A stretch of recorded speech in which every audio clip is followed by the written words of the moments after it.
Hello and welcome to the Digital Classroom. I am Jamie Benedict here with more tools and techniques for the digital curriculum.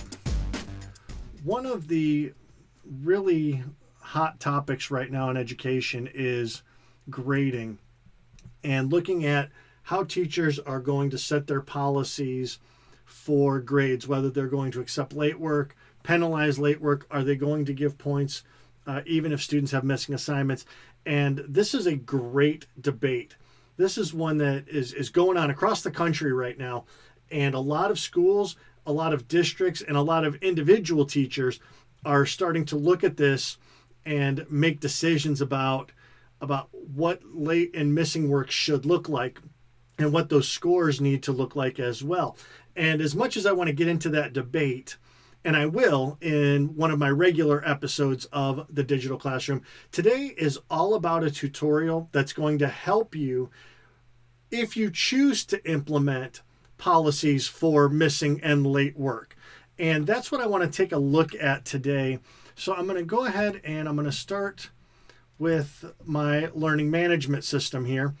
And we use Canvas, so that is the program that I'm going to be using. I've created a course that I use strictly for tutorial videos, so that's what this course is. And today I want to look at just the grades.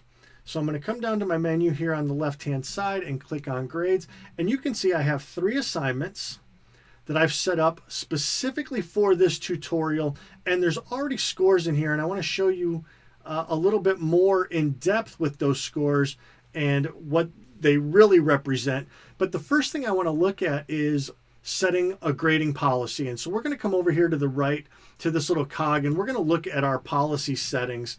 And the first tab is this late policy. So right now I have the option for how I'm going to handle missing work. And this usually defaults to being unchecked. If it's unchecked and you see this is gray, then don't worry about what that percentage is. It doesn't really matter. But once I check this, I can choose to set a missing work policy. So if the kid turns in nothing, should they get any points? And this is really the heart of that debate. And again, I'll get into that in another episode. But the common practice, I guess, where we're talking about missing work is to just award 50%. And I know there's a lot of schools doing it. There's a lot of teachers that are already applying it. And this is a personal decision, I guess, right now, or in some cases it's mandated. But if you wanted to apply something, you can just come in here and apply whatever percent you want. So they turn in nothing, but you don't want to bury their grade. Maybe you give them 25%. I think we'll go ahead and for the purposes of this tutorial, we'll stick with 50%. But you can set this wherever you want. So once you check that box, anything that goes in as missing will automatically be graded at 50%. And then we also have a late submission policy. So again, this is going to default to being unchecked. Once you check it, then you can start manipulating this. So in Canvas, there's 2 ways to do this. You can either do it by the day or by the hour. And I'll show you what the difference is. So if I apply a 10% per day late policy, then as soon as the assignment is late, Canvas deducts 10%. So that means if you have an assignment that's due at 11:59 p.m., once it reaches midnight, that is technically the next day, right? That's 12 o'clock a.m. on the next day. And Canvas will automatically deduct 10%, even though that assignment is only 1 minute late. So it automatically rounds up to the next full unit. If I wanted to put an hourly submission on this or an hourly penalty on this, I could change this to 1, and now every hour it's going to deduct 1%. So if I go a full day, instead of losing 10%, I would lose 24% on this. If I'm half a day late, then I lose 12%. But they were going to lose 10% anyway. So you have to look at how you want to handle this. But what ends up happening is if they turn it in at 12 o'clock, or let's say even 12:30, they go a half an hour over, then they're only going to lose 1% for their score, not a full 10%. So that's where the difference comes in on this. I'm going to go ahead and leave mine by the day, and I'm going to leave it at 10%. For a lot of teachers, that's pretty standard. The other thing that I can do here is change this to a lowest possible score. And I've already got this set up so that if they did nothing, they're going to get 50%. So if they're late, how badly do I want to penalize them? So I might make this so that they can't score lower than, say, 60%. And if I did that, then at least they're still scoring higher than those students who didn't turn in anything. Or I could change this to 75% as the lowest possible grade. And once you put those policies in place, you are going to click on Update. So what do these scores here represent? So if we look at our test student here, you can see the dashboard pops up here, and I'm going to click on grades. And you can see assignment 1 was missing. So Canvas automatically put in 10 points. That's 50%. Assignment 2 was late, and Canvas put in 16 points. And assignment 3 is still missing, so Canvas has put in 10 points. So instead of having basically 16 out of 60 at this point, the student has 36 out of 60. They're getting a D in the class. If I want to look at this a little bit more closely, let's take a look at this late assignment here. So the assignment came in late. You can see that there was a submission made, and on our end, you can see I graded this out of 20. So I graded the work here, and I'm gonna look at this in a little bit different perspective. Let's go to the speed grader, and you can see here's the assignment that's been submitted. So if I go back and grade this and I say, yep, you know what? The student did everything that they were supposed to do, but it was late. So I'm gonna score them with the full 20 points. I'm putting my score in.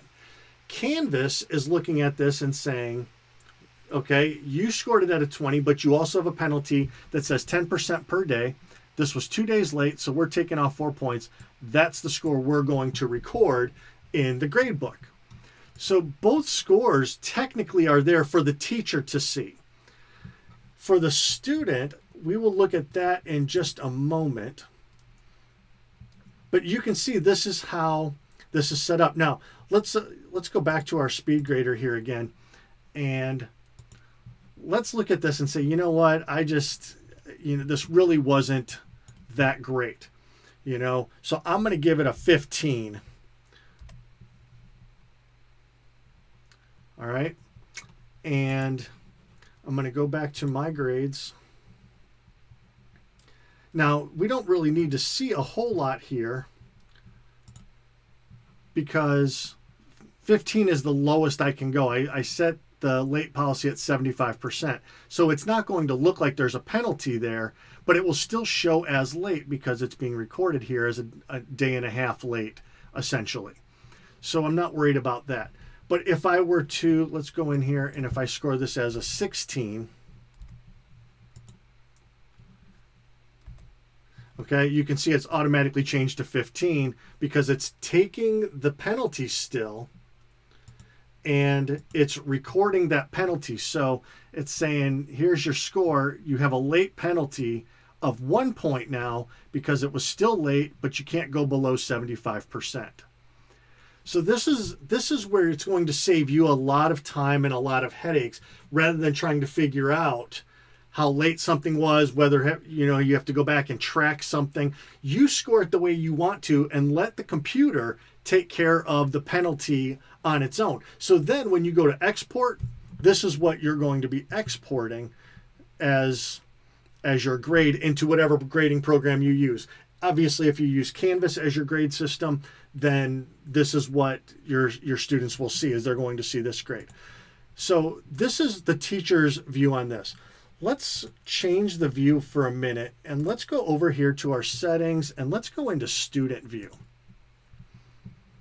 So here's my student view, and the student has a notification probably that I just graded an assignment. But over here on the to-do list, there are 2 assignments showing that need to be submitted. So let's say that the student wants to submit assignment 3 here. You can see no submission. I'm going to go in here and click on submit assignment. And I'm going to choose a file. And I've already set one up for this purpose. So there's my submission. And you can see here's the submission details for the student. They're able to see, yes, it was late. Here's when you submitted it. Here's the assignment that's been submitted. And currently, this is your grade. All right. Now, if we look at the student grades, so when the parent goes in or the student goes in, the parent will still see this assignment is missing, but there's 10 points there. As long as you let the students know, hey, here's the policy, as long as you let the parents know here's the policy, then they'll get that. Here's late, and this parent can look in here and say, okay, well, it was late. You got 15 out of 20. That makes sense to me. Here's one that's late. You got 10 out of 20. All right, I guess that makes sense to me as well. But look at what's happening to the student's grade. So I've got 2 late assignments, but I still haven't graded this one yet, even though it was submitted late. So let's go ahead and leave the student view again, and let's go back here. So this is my view as a teacher, and I can see that this assignment here has been submitted. So I'm going to go ahead and click on this, and you can see it's a half a day late. And I'm going to go ahead in here and make this adjustment. And I'm going to give this let's give it a 20. Okay, so now you can see the late penalty is 2 because it's 10%. So there's your final grade. And if I go back to my grade book, there's the final grade. So this is now what this student is doing in my class. Even though they've had a missing assignment, here are their scores that we have available for them. Let's look at this, and let's say that the student came to you and they said, look, I submitted this late, I know, but here's what happened. And they've got a really good reason for why this work was late. Something catastrophic happened. You know, as teachers, we're pretty reasonable people, so we listen to the reason, we look at it and say, okay, that's a valid reason, I get that.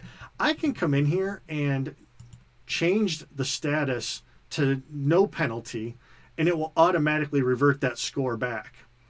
And so now I can just close out of that, and the student will get that score back where it was. So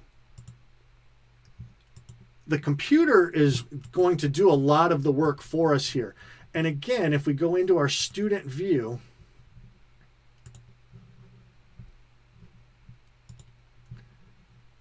and the student or the parent is looking at this, now this paints a clear picture for the parent.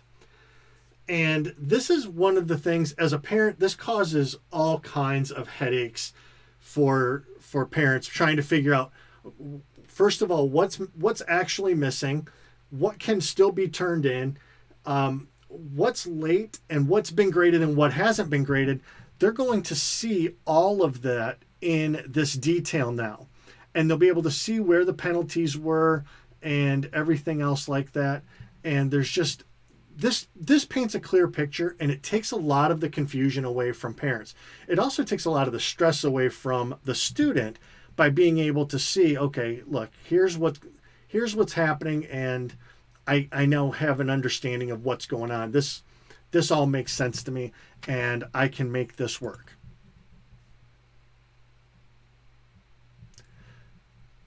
I also can come in here, and let's say that I want to drop a low score, and I can set a policy that will do that, but I can come in here and I can just click on excused and excuse the student from this assignment and make it so that that percentage or that assignment isn't hurting their percent in this particular case. So I have a little bit of flexibility in here with how I'm going to set up my grading. And again, I just want to make sure that I'm doing the most that I can to show the students here's where you are, but at the same time, I'm not putting so much extra work on me to make sure that I'm entering all of the zeros. And that's if you have a lot of students trying to go through and enter 50%, 50%, 50% for all of these kids, or if you're trying to go through and you're trying to calculate who was late, how late they were, that takes a lot of extra time for you to have to go through this. So the idea here is just to save you some time and some headache and be able to still see everything that goes into this student's grade. So it's a real simple program. Again, if we go into grades, you're going to click on the cog over here and just change your late policy settings, and you set them up however you want to and update your policies. Your scores will automatically be changed to reflect those policies and save you a lot of time when it comes to entering your grades. So this is really a simple topic. Again, grades are such a hot button issue right now, and how we're going to handle those. And I do want to take time to talk about that on a digital classroom episode. But for right now, I think this is one of those tools that you can implement very quickly as we move into a new semester, as you move into a new quarter, whatever it is that you're trying to do. You can play around with some of these things. I want to thank you for taking time to join me in the digital classroom today. If you liked this episode, don't forget to subscribe to my YouTube channel so that you get all of the tutorial videos. Don't forget to like and follow my Facebook page so that you can keep up with all of the live shows that I do in the discussion. You can also post questions there, and share this with your friends. It is okay. I want to spread the word and be able to help as many teachers as possible when it comes to setting up your digital curriculum and simplifying things for you, the teacher, in your classroom. Let's not make the job harder. Let's make it a lot easier by working smarter. I'm Jamie Benedict for the Digital Classroom, and until next time, class is dismissed.